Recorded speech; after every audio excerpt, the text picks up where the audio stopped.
Зинаға жақындамаңдар дейді Алла Тағала. Зина деген, құрметті жамағат, бүгінгі заманда бұл үлкен университет болып кеткен.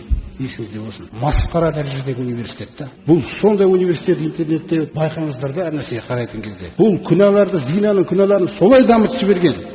Масқара. Соқтан Алла Тағала айтып жатыр, кәна фахиша, ол сондай арсыз нәрсе ол. Васа асабила, ол жаман жол, ол жол деп жатыр Алла Тағала. Ол мектеп. Жылына қаншалаған кинолар шығарылады, қанша кинода тастап жібереді сізге. Әйел затын Алла Тағала сол үшін тиіндіріп қойған. Көріңіз қандай мәселе. Я айюхан набию кулли азваджика.